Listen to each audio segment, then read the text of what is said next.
4, 3, 2, 1. Broadcasting live from the Newsmax studio in New York City. A fusion of politics, commentary, entertainment, and sports. Steve and his team bring you the latest news and opinion now. Here is Steve Malzberg.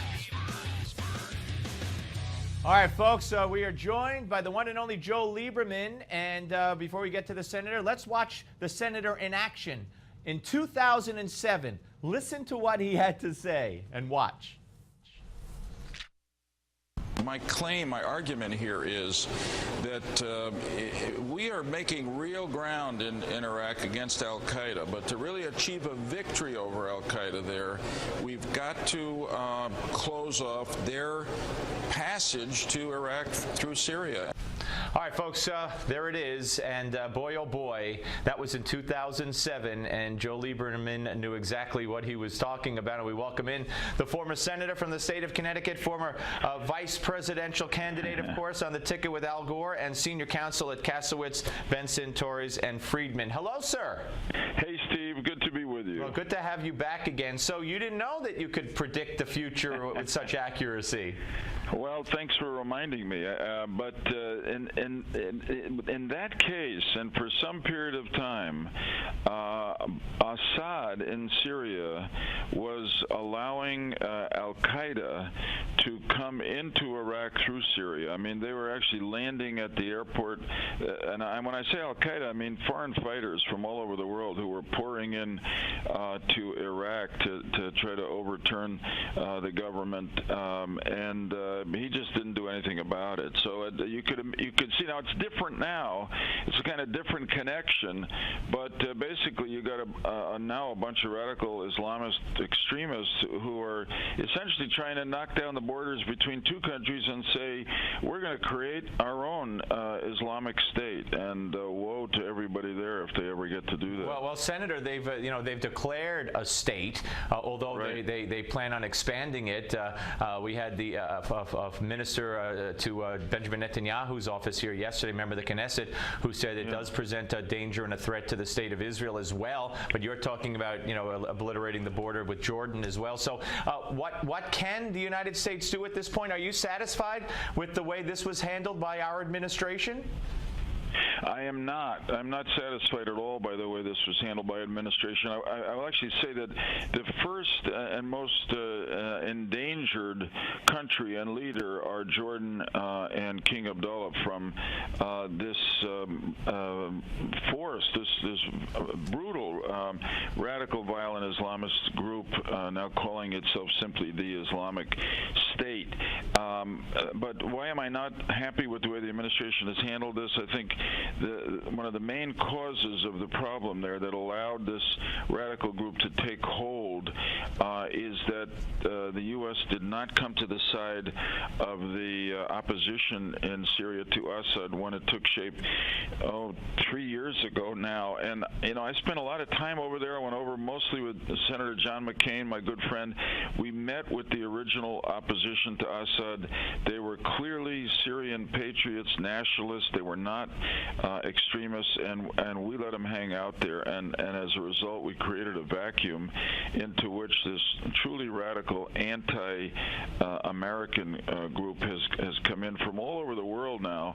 And if they ever establish a base, it's going to be just like what happened in Afghanistan when the Taliban was in charge. They're going to plot and attempt to carry out attacks against us. I'm not just saying that myself.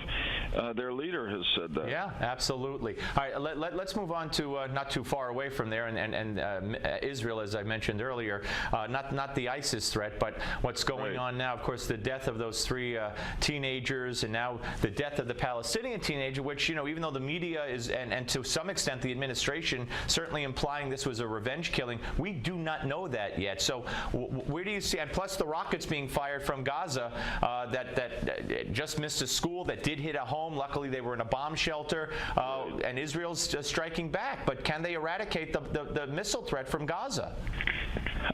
it's not easy. I mean, Israel has enormous capabilities, in part thanks to us and our work together. They can continue. Israel can continue to hit the places from which the rockets are coming, and of course they've developed with us this tremendous Iron Dome missile defense system. But this is a very unsettled moment in the Middle East. The truth is that the most consequential conflict and crisis in the Middle East today is not between Israelis and Palestinians, as important as that is to try to calm down. It's really between Sunnis and Shias, and in another sense between people who are moderates in the region and people who are extremists. But the killing, kidnapping and killing of those three was horrific, and Israel is a sovereign state. It simply has to respond to that in some way, or it's going to continue. And how they do it and whether they can pinpoint their response to people who are actually involved in the kidnapping and killing of the three Israelis remains to be seen. I do want to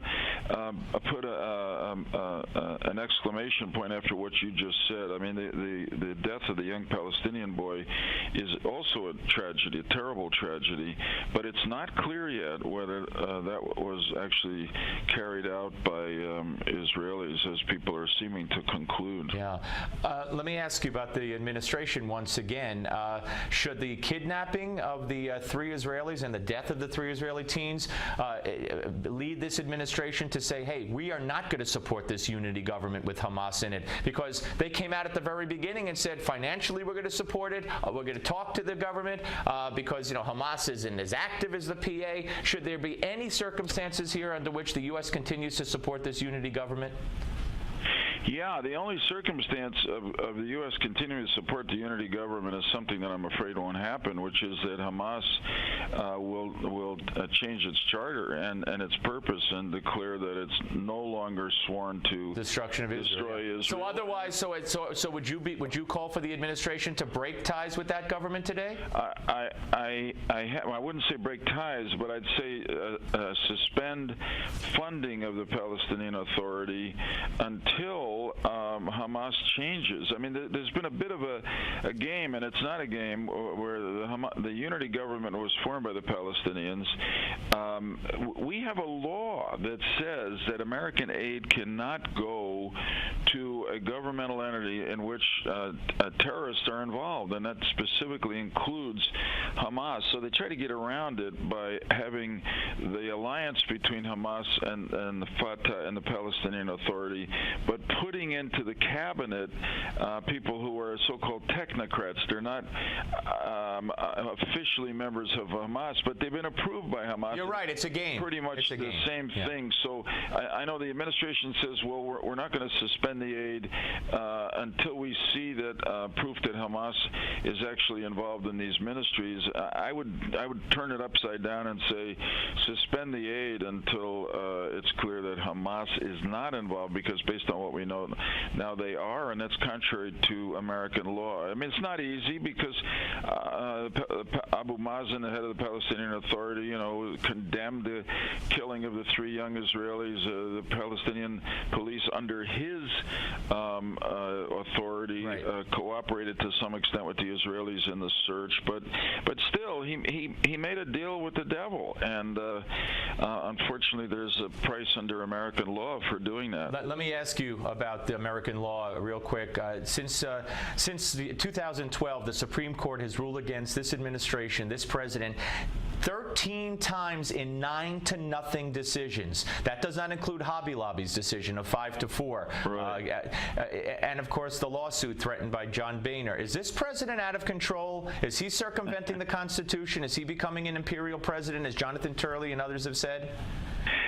You know, that's interesting. I don't know that I'd say that, but it's and I can't offhand compare that record to other presidents, but I bet it's unusual, or at least maybe even unprecedented, to have that many decisions. And I guess the good thing to say for those who are worried is that we do have a Supreme Court, and the court is there in the vision of the founders to exercise non-political authority to keep our government within the bounds of the Constitution. It's not a perfect system, but when you got an ideologically split court in 13 cases saying 9-0, the president or the administration exceeded its constitutional authority, that says something very powerful, and again, it should be reassuring to the American people about protecting their rights.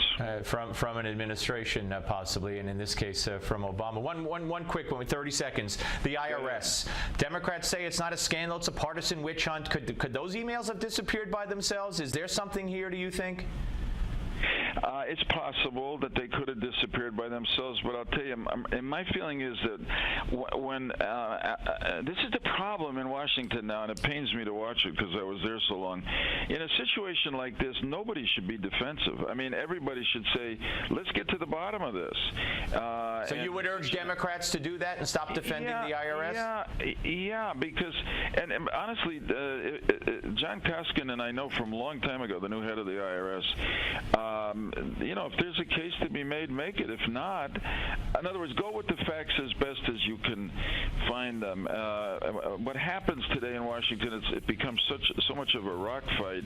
Immediately, one side starts throwing rocks, and the other side feels, well, no matter what's going on here, we got to start throwing rocks back. And of course, the loser is our country. All right, Senator, great to talk to you, sir. Have a great 4th of July. Thank you. Happy 4th of July. Take care. Bye-bye. Senator Joe Lieberman, ladies and gentlemen, here on the Steve Malzberg Show, and we'll be back. Lots to talk about with the panel right here. Don't go away. Newsmax Television.